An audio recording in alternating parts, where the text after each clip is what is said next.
microphone's way up here. So good afternoon again to everyone. Good afternoon. I think every week I have a mild panic attack on my way here, thinking about what I'm going to talk about, and as I said, usually Spirit will give me some idea, but this week there's been a lot of different diametrically opposed ideas coming and going that I've been, in some cases struggling with, and in some cases just pondering. And of course it is Memorial Day on Monday. Being a veteran myself, I did want to acknowledge, I saw something on Facebook recently and I was very grateful. Memorial Day is specifically for fallen soldiers. There is a Veterans Day for people like myself who are living veterans, but Memorial Day is special because it is honoring those people who wrote that blank check and had to cash them in. Especially in a time prior to now when there was a draft, when you didn't have a choice. As a young man especially, not so much the women, we were fortunate in those regards, but as a young man, you could be getting out of high school and get the notice, guess what? You're going to war you don't believe in or you don't even support necessarily, you're going.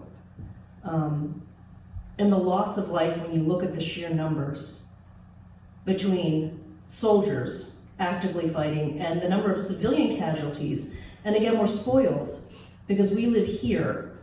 We haven't had so many attacks on our soil, terrorist attacks obviously, but our friends in Europe were not as lucky.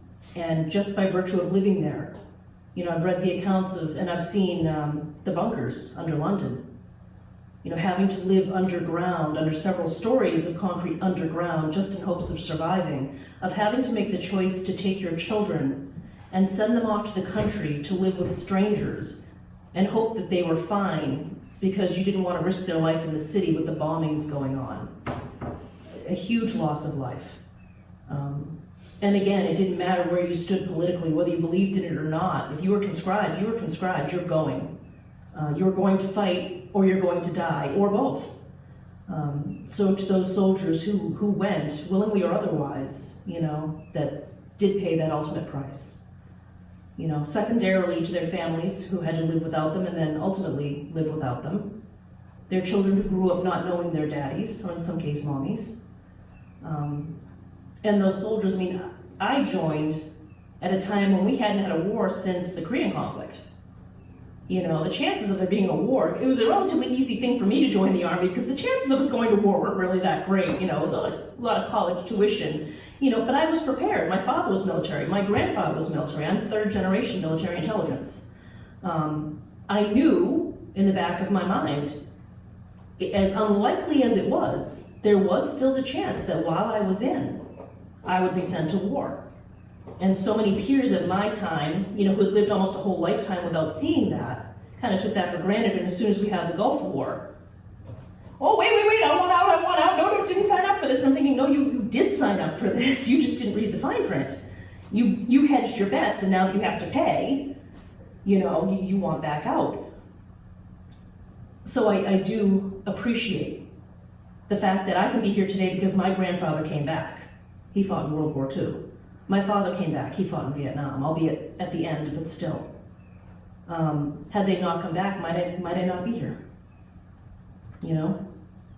So, and I'm sure that there are many other children that perhaps were never conceived because their fathers never, or their mothers never came back. And I realize it's kind of a sober, not so much uplifting, but a sober message, but I am eternally grateful to all those people, especially those who disagreed with it. Not because they were unpatriotic or anything political along those lines, but the fact that they felt strongly enough that it was their duty to go. A lot of people did try and escape the country. The fact that even though they didn't support it, they went and they still fought for our freedoms so that we could have the lifestyle that we have today, so that we could still live in a country that, by and large, has not been attacked on our own soil in a war. We're very, very fortunate. We've been shielded from things up until 9/11, human bombs. We've never never had to worry about a child walking down the street with bombs strapped to them.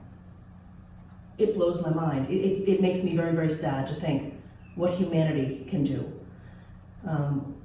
When they say the devil made me do it, I say, no, there is no devil. Mankind has enough depravity to think of these things, to bring us to these levels of what we can do to one another. We don't need a supernatural force whispering in our ear. There's enough love of power to keep us going for years and years and years.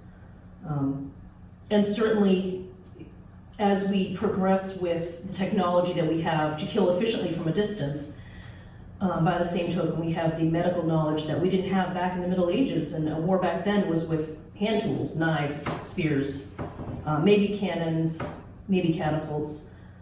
But if you were injured back then, you probably just wind up dying, just due to infection. Even during the Civil War, the largest loss of life wasn't being shot and killed, it was being shot and then surviving and having to deal with the infection. And again, that's a horrible way to go. So for all those who fought for what they believed in or fought for what they believed they should believe in, or their duty that they felt they should do, I wanted to give special honor to them. We live in a day and age where war as we know it is forever changed. This is not your grandfather's war. This is not World War II. Our lines are here, their lines are here. We all stand up and march at each other with guns and fight each other with honor. And maybe on Christmas we call a truce and we eat together and then we go back to our foxholes the next day. There's no longer any honor in war. I'm grateful that I did manage to leave the military before we came into this age where terrorism is the new war, where there are no rules, where there are rules, but a lot of people don't follow them. They're not as strictly adhered to. The Geneva Convention is, for those that don't value life at all, they're more than willing to blow themselves up to take a couple of you out with them. And it's a very, very sad thing for the state of humanity. Again, we don't need a devil. Where we can push a button and people in another country in a certain block radius will all die. Civilian children in school, doesn't matter. The casual loss of life. And again, this is not a political, please don't think that this is anti-government or it's more about mankind and where we are as a people. For all those who did go to fight because they wanted to believe that they were creating a better world for their children to grow up with. And more to the point, for those wars that, when we're talking Hitler, that we see that this great evil cannot be allowed to exist and we would fight so that our children don't have to grow up in that kind of a world of dictatorship and rule. That kind of world doesn't exist anymore. Now we have facets of different groups that are very well funded and who don't appreciate life. And what used to be a soldier's job, and they teach you in basic training how to deal with World War II style fighting. You get in a foxhole, you shoot at them, they shoot at us. We advance, they advance. The big mucky mucks have strategies and tell you where to go. These days it's all pocket bombs. They're having military do police actions that they were never trained for. House clearing, they were never trained for that. They were never trained for one-on-one. They were never trained to deal with children coming up strapped with bombs. They were never trained to deal with people using humans as human shields, putting them around major military targets. Well, if you want to get there, you're going to have to kill all these women. Your choice. And that's a horrible, horrible place for a 19-year-old kid to be. As bad as it is thinking that you're facing people dying around you left and right and you're shooting at an enemy, even more so to think that they're going to parade children and women out in front of you and say, well, if you want that target, you just have to kill all these innocent people first and live with that. It's always been a very, very tough thing to think that you can take a normal human being and send them to war and expect them to come home and have them be all right. That they can just live with and compartmentalize everything that they saw. Because the mind doesn't work that way. And you say, well, why do the World War I and World War II era veterans, they seem fine. They don't talk about it. And they come from a generation where you didn't admit your weakness. You didn't admit PTSD was not allowed. You were less of a man if you cried or were upset about something like that. You just got over it. You just didn't talk about it. And even I know a lot of veterans coming back from Vietnam just don't talk about it. It's too horrific to think of even bringing up, and you can't explain to someone who's never dealt with a real life or death situation what they went through on a daily basis. Living on the verge of being constantly on guard 24/7 and knowing that if you fall asleep you might never wake up. Something may happen because you weren't ready for it. That everyone around you might be dead because you weren't prepared. It's a lot of stress to put on, especially on a young teen. Someone who has no real world experience yet to draw from. And you would expect, well, they have higher ups to make the decisions. Well, in those wartime situations, you start running out of those, you start field promoting people. You might have the 18-year-old next to you be your sergeant now, and the 20-year-old be your lieutenant. All of whom have never lived in the real world as it is, who have no foundation for knowledge to base any sort of coping mechanisms to be able to help in those regards. It's like you're on your own, and then you come back, and they say, oh, congratulations, welcome back, thank you for your service. Here you go, back out in the real world. Live with that. And so now we have an epidemic of, as generations have evolved and men were expected to be more vulnerable, were allowed, if you will, to access their nurturing sides, their feeling sides. Women wanted men who were more sensitive in the 80s and 90s. So now they come back and they say, I've seen these horrible things and I can't reconcile it. I can't go back to working a 9-to-5 job based on what I've seen and what I know and what I did. I can't live with myself, I can't not live. Like, what do I do, this limbo? And so we have a lot of veterans who are homeless by choice. They don't want to live somewhere. I'd rather just roam around and try and figure it out. I don't want to live under anyone's rule or have to sign in and sign out again. It's like being back in the military. And they'll self-medicate with alcohol, with drugs, because it's the only way they can stop playing that over and over again in their heads. And so when you see those people on the streets, and I know that we're all doing, keep your kids safe and keep a good distance from them, they're human. Whether they're veterans or not, they've all come by a hard way, but especially the veterans who are trying to figure things out. Please just keep that in the back of your mind, that some of them may have some mental problems, but some of them are just people trying to figure things out. Now I find, and I'm going to shift gears just a little bit, a big thank you to all of our service people, and even worldwide. I mean, I know that we say, well, this is our country, and we're very patriotic, and that's a good thing. Every country is patriotic. All kids are brought up to believe that their country is the good country, their religion is the right religion. So I paint that with a very broad brush. We really should be a world of people and not a world of countries telling us who we are. And so I'm certainly very patriotic, and I love my country. And I have fought to defend it.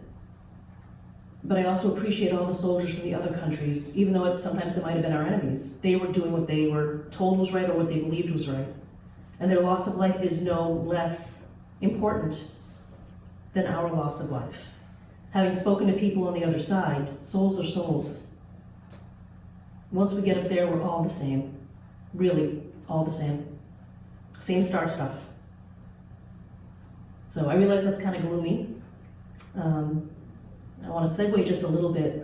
One of the things that has been bothering me and has been really truly upsetting me the last couple of weeks, I don't spend a lot of time on Facebook anymore. I don't watch the news at all if I can help it.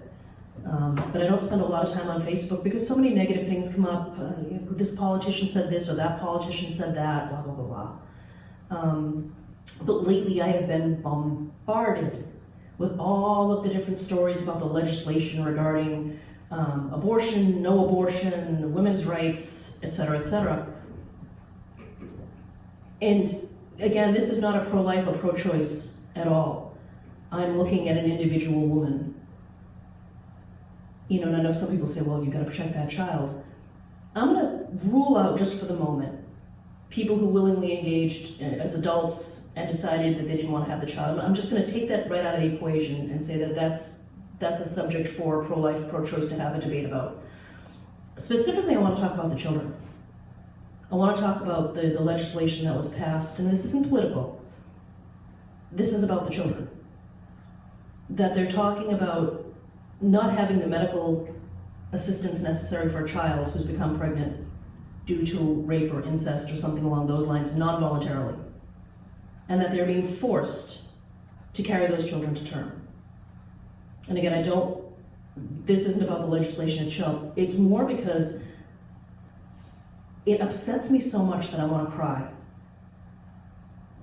That these children that have not already been violated once and had their childhood taken away from them would then have to endure even more beyond that. And that we as adults aren't doing more for their protection. I don't see any harsher laws coming out for child rapists. This is why it bothers me. It's not the abortion aspect of it. It's the fact that it always seems like there are no harsher laws against rapists, period. I don't want to make this a male-female thing. It just happens that females can get pregnant, but I see a lot of legislation for telling us what we can do with our bodies, but not stopping other people from violating our bodies. And the injustice in that brings out the soldier in me. It brings out, I am a spiritual warrior, my weapon is love. I would hate to see in this day and age that children are being victimized in this way, and that the laws aren't protecting them, or in some cases the laws are victimizing them even further. And I've sat with Spirit and said, what bothers me is I feel like there is nothing I can do about this. I don't live in those areas. I have no say in those areas. The most that I can do is try and advocate in our groups to keep that from happening here, but I said, Spirit, and I understand, when you say, God, why do you let these things happen? And God says, why do you let these things happen, meaning mankind? I can only hope that there is a wonderful upturn, that this far swing off of the scale of absolute incredible craziness will bring the pendulum swinging back the other way, where we value people's lives again, because this is another example of when you don't value human lives. This is what happens. And some would argue, well, they're doing that because they value human lives. They value the life of that baby. And I keep saying to myself, a 12-year-old girl is not allowed to vote. She's not allowed to drink. She's not allowed not to go to school. All of these things that she's told that she's not old enough to do, she's not mature enough to. She's not mature enough to have sex by choice. And yet, she can be forced to have a child. It makes no sense to me. And then some of you may not sit on the same thinking, and that's fine. I'm not asking you to agree with me on this. I'm asking us for us all to be spiritual warriors. We don't all have to become veterans. We don't all have to fight for our country. What we do have to fight for is mankind. If it is important to you, pray about it. Meditate about it. Talk to God about it. Because that really is all that we can do in some instances. The only power that we have is the fact that we are in touch with Spirit, that thoughts become things, and that we are aware of that. For as many fanatics as there are out there, a legislator that was quoted as saying that if a 12-year-old child becomes pregnant due to rape or incest, well, that was God's will. I would personally like to strangle him. In a spiritual way, of course. There's some things that are just so far beyond, in some ways, and I know that they're two different things, but I feel like I'm sitting in that foxhole in France with bullets flying everywhere, and death and disease, and the smell of death and disease all around me when I hear these stories. And the fact that you'll do more jail time as an abortion doctor performing an abortion than you will as a child rapist. In most cases, you'll do more time for stealing a car. That we have a system wherein it is practically impossible to prove beyond a shadow of a doubt in court a rape and get the actual person who perpetrated it to go to jail. Very, very hard. You can raise that to just about impossible when you're talking about a child victim, because no one wants to believe their testimony. They're a child. They can be easily swayed. They could be lying. And I realize that this is a very, very morbid topic, and I'm sorry to be so down today. But I'm down today because I am fired up with that sense of injustice that inevitably makes things happen in the end. I ask that everyone, for whatever side of whatever issue you're on, just to pray about it, to be conscious of it, and to send out healing, especially healing. For those people making the decisions that I just shake my head about, I ask God every day, please give them clarity. You know? I can only hope that the one good thing that could come out of it, if you can find a silver lining in all of this, is that maybe if the baby is born and they have paternity tests, they can finally prove who the child rapist was, and maybe they will do jail time. That's the human in me. That's the human in me that wants to see justice done. From a spiritual point of view, I know that we'll all deal with it up there, that, you know, when we finally return. But in the meantime, I hate to see the people, especially children, victimized. And I know the helplessness, that what I'm feeling is the helplessness that I know a lot of our soldiers felt when they went overseas to maybe a battle they believed in or didn't believe in. And again, I realize this is completely different situations here, so please bear with me on that. But once you've fought for something, I don't think that you can ever just go back to being quiet.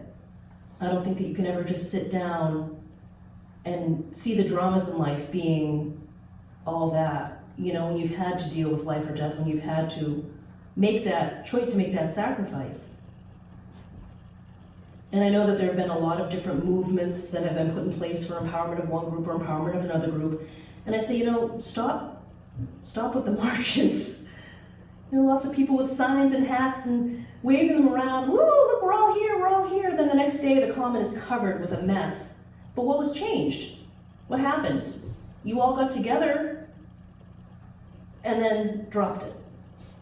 The movement stopped. We came, they saw us, we made our point. What was your point? You all took a day off work? You know? Perhaps there's no amount of letter writing in the world that can change some of this. Perhaps it is only that we can speak to our children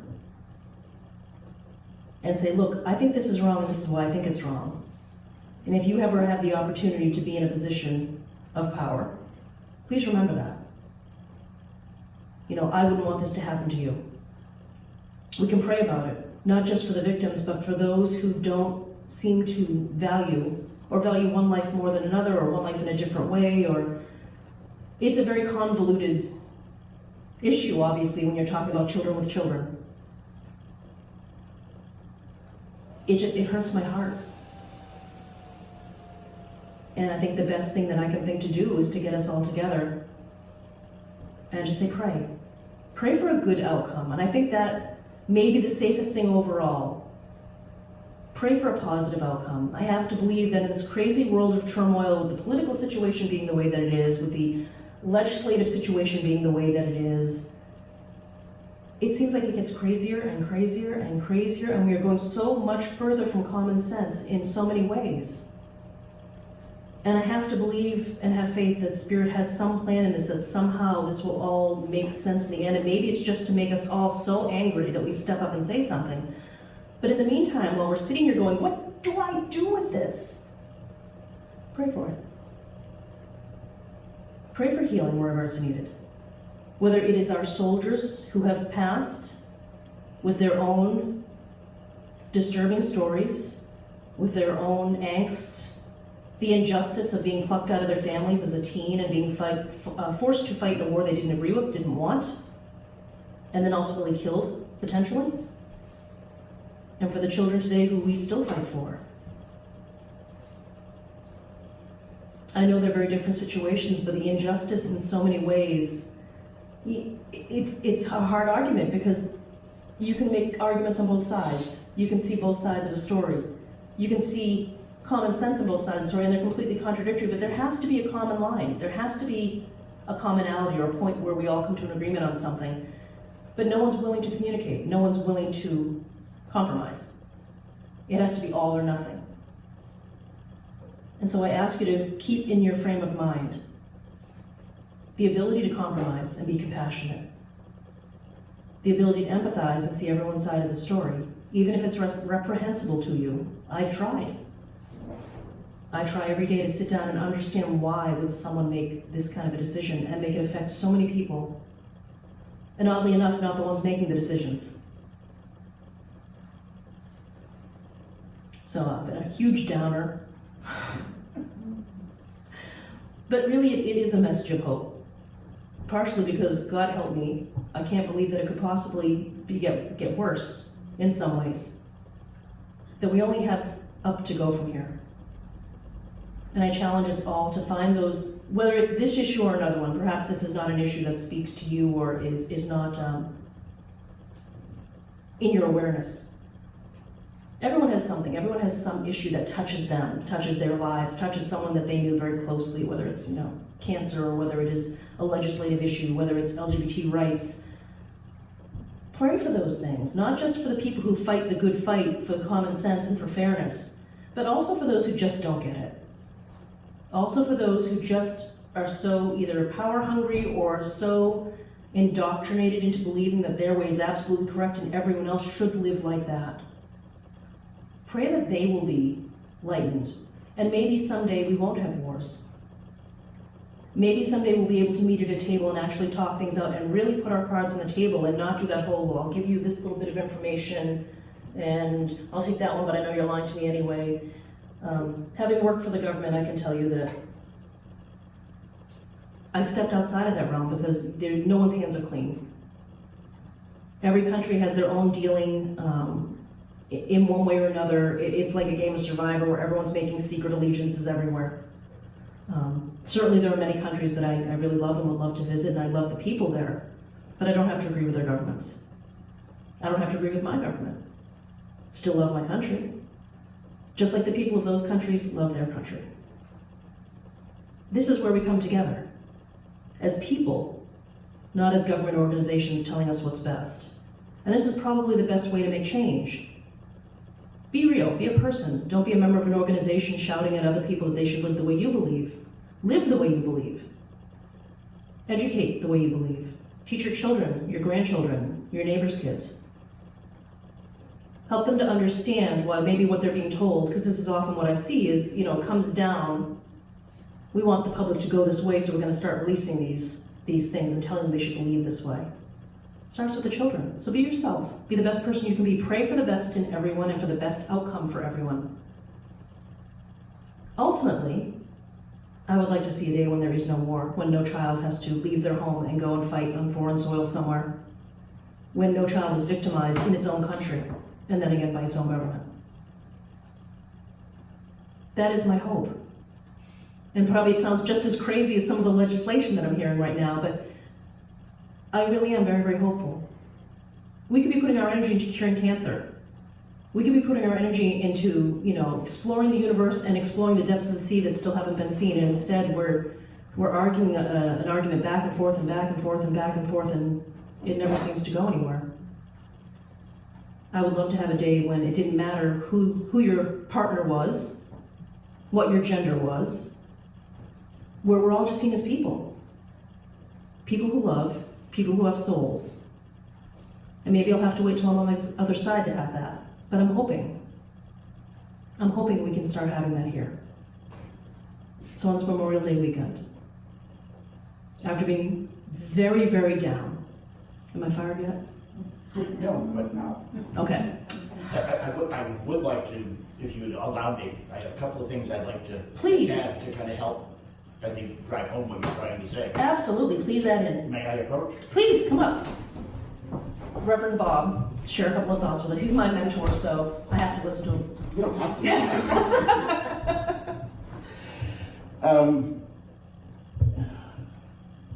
I've been sitting here and I agree with, a lot of what Reverend Jen has been talking about.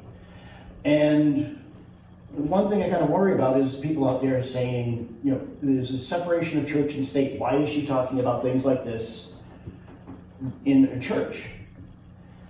And really, it's a separation of church and state. And what's happening out there is the legislature is legislating religion. It's time for the churches to take control and say, you worry about the murderers, the robbers, the speeders, all those people who need to have those laws. We'll take care of our congregations with our beliefs. Keep our beliefs out of your laws. And I think that's what's happening out there is we have too many legislators of one religious belief, and they're like, oh good, we got the votes, and now we're going to make everybody follow our religion. And how much is that like the Hitler dictatorship where everyone has to follow the line? Exactly.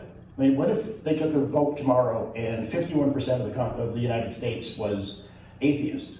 Okay, now we're going to make religion illegal. That would put everybody, the other 49%, up in arms. So we need to just keep the legislator out of religion and keep religion out of the legislature. It needs to, that line of church and state needs to be separated again. The other thing I'd like to talk about, if you don't mind, I have been, and I guess the word for it is privileged, to deal with a group of, I don't want to say ghost hunters, but that's what the general population would consider us. And we have been out, and we've toured several battlegrounds. This September, we're going to Gettysburg. We were out in Saratoga last September, and a few other smaller places. And the thing that we find at battlegrounds is that the soldiers, once they've been killed in action, or even in Saratoga, the hospital was the place that we found the most spirits still stuck there. But they die in action, and they stay there waiting for the command of their generals. And if their generals have died, they're following their generals there on the other side, and they're stuck here. They're still soldiers, they're still following their orders. And they haven't been able to be released to go up to a higher level, that higher vibration yet. So I would ask everybody that when you're saying your morning prayers, your evening prayers, send that energy out to all those soldiers that have died for us, that are stuck here. They're on the other side, but they haven't been able to progress because they're still fighting for us, and they still need our love and our energy and whatever we can do for them to help them to progress. Thank you. I think that sums it up pretty well, actually. So in summation to a very long-winded speech, in the times that you sit in the silence and you connect with spirit in whatever way you do, whether it's meditation, whether it's prayer, however it may be, again, we ask for the best and highest for all involved, and for the best outcome for all involved, that they may, and we talked about this in class today, that they may release those anchors within them that tie them to this earth in one way or another, or that tie them to a dated belief system that keeps pushing them in a way that maybe is oppressive to other people. And especially, we push for the open-mindedness and the willingness to sit down at the table and hear opposing points of view without being reduced to screaming and yelling and running back for the safety of the comfortable belief systems that we have been saving. I would much rather sit down and have a good conversation with someone who absolutely did not believe the way that I did. Not a heated argument, not even a heated debate, but a good old-fashioned conversation where we talked all the points and all the reasons why. And maybe we never will come to seeing each other's point of view, but at least we are trying. What does it say to our children that we don't? That we don't actually sit down and mediate anymore. We just run right for the lawsuit. We run right for, I'll get them. As spiritualists, we know that we can talk to God. We don't need a spiritual mediator as such. But we are also the mediators. In many ways, we are the spiritual mediators. We come in with the compassion, and we come in knowing the unconditional love that we feel when we connect into the other side. And we take the very hard road of taking two people who have very diametrically opposed views and saying, okay, let's hear all the details.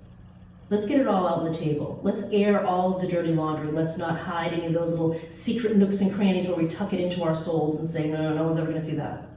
Let's get it all out on the table. Let's find the root of this problem and see if we can't come to a mutual understanding, even if it's not agreed upon by both parties, or at least we can agree on some things. Let's find something we can agree on. And I think that's one of the reasons that I like this church so much, is that the non-denominational nature of it. I don't have to convince you to be a pagan or a Baptist or a Catholic or a Jew And you don't have to feel like you're being forced to be anything that you don't want to be. We come here and we worship Spirit together, period. It really doesn't matter what you call it. It really doesn't matter how you worship it. It matters more that we come together with a single mind. This is the hope for the world. This is the hope that will make things different and bring that state of, oneness that we have on the other side and bring it closer to here. I'd hate to think that it would take something like aliens landing on this planet to make us all realize. We're standing around fighting, with sticks and shovels, and they're looking at us like, but really that it might be that kind of perspective that it takes to get us all out of our heads that we live on a little plot of ground, and I stick my flag in it, none shall pass. Everything is temporary. Nobody owns the land will be here long after we're gone. And certainly that doesn't mean don't defend ourselves and keep our children safe. I'm not advocating that either, but I'm saying that in many cases, if we sat down and had a spiritual conversation with people and got to know who they are, we wouldn't need to defend it because we would all be friends at that point. We would know each other. We would have vested interest not to attack each other.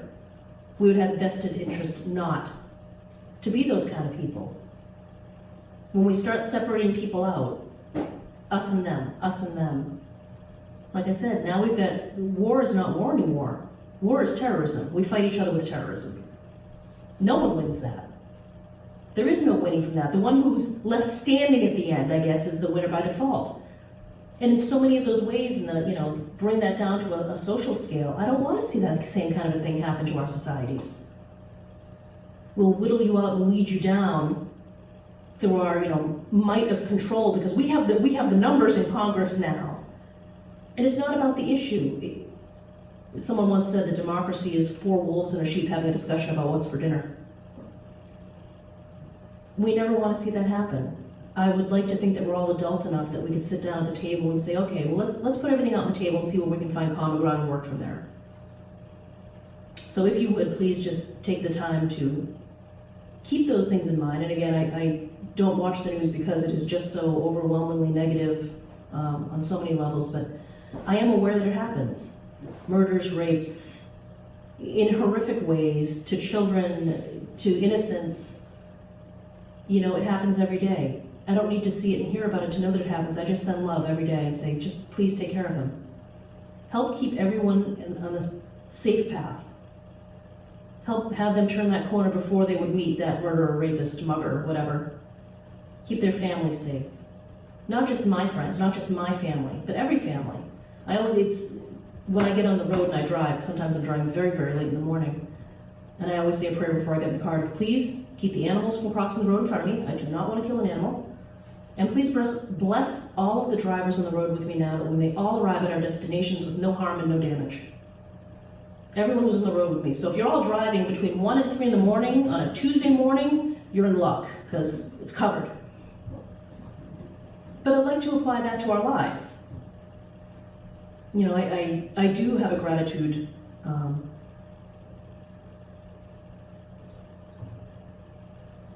trying to find the right word for it. I do say prayers of gratitude every night. I do thank God for the wonderful things that I have been given, and that I'm here, I'm alive. I didn't have to go overseas and get shot in the desert. I'm very, very fortunate for that.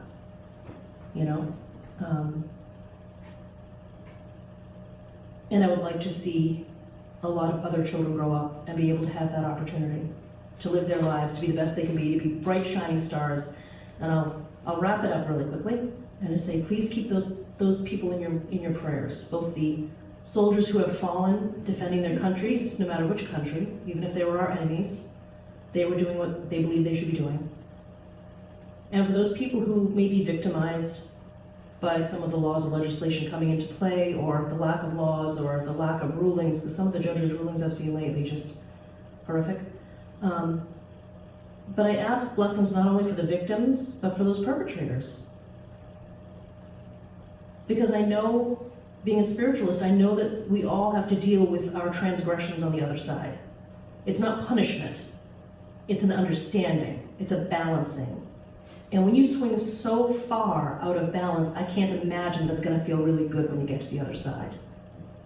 At least the victims here are getting some love and hopefully being cared for by their other ones, but the perpetrators, they're just adding to that debt, and waiting to get to the other side to be balanced. Pray for them, they're gonna need it. And hopefully, if we can all keep that bright shining star shining within us, we can all pray for the betterment. And again, I'd like to see it in my lifetime. An end to war, an end to poverty, an end to hunger, an end to victimization. I know it's pretty high hopes, but I think as a race we can do it. I really do. Maybe I'm foolish. I don't know. Talking to Spirit makes me happy. Talking to Spirit gets me through it. And I feel like if we can spread that joy and that feeling, and if enough people got that, we wouldn't have a need for wars. We wouldn't have a need to disagree. So, I will leave you with that, because they and I could ramble on forever. Thank you.